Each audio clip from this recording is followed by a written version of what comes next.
যখন তাদের বলি যে আপনি কোন দলে, আপনার পরিচয় কি, তারা বলে আমি আহলে হাদিস।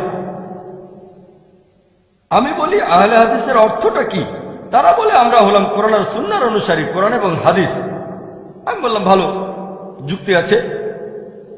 আমি তাদের বলি ঠিক আছে, আপনি নিজেকে আহলে হাদিস বলছেন, কিন্তু আমি আমাকে বলি আহলে সহিহ হাদিস, কারণ আমি মানি শুধু কোরআন আর সহিহ হাদিস।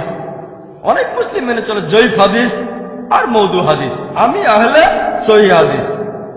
যদি এরকম নাম ডাকতে চান, দেখেন অনেক হাদিসে আছে যেগুলো জয়ীফ হাদিস আর মওদু হাদিস, নাবির নিচে হাত বাঁধা এরকম।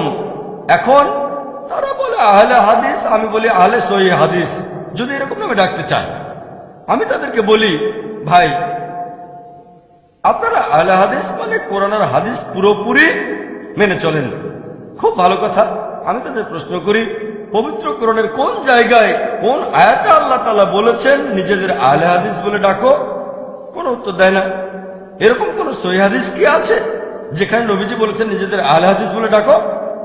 উত্তর নেই। সেজন্য আমি নিজেকে আহলে হাদিস বলে ডাকি না, আমি নিজেকে বলি মুসলিম। সেজন্য আমি পাক্কা আহলে হাদিস।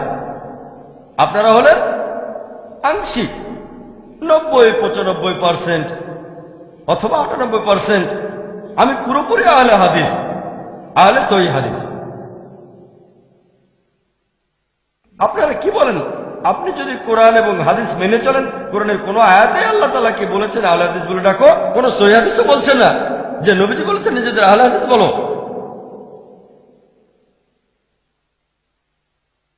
এছাড়াও আরো একটা গ্রুপ আছে, এরাও আহলে হাদিসের মতোই।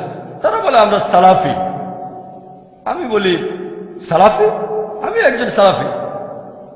আমি বলি সালাফি মানে কি? তারা বলে সালাফি অর্থ আমরা মানি সালাফি সালেহিনকে। আমিও তো সালাফি সালেহিনকে মানি। আমি মানি আল্লাহকে এবং তার রাসূলকে এবং সালাফি সালেহিনকে, নবী সাল্লাল্লাহু আলাইহি ওয়াসাল্লামের সময়কার প্রজন্ম এবং তার দুটো প্রজন্মকে। তারপর থেকে জিজ্ঞেস করি, কোরআনের কোন জায়গায় কোন আয়াতে কি আল্লাহ বলেছেন নিজেদের সালাফি বলো? তারা বলে না।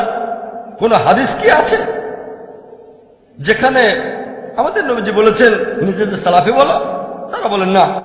তবে আহলে হাদিস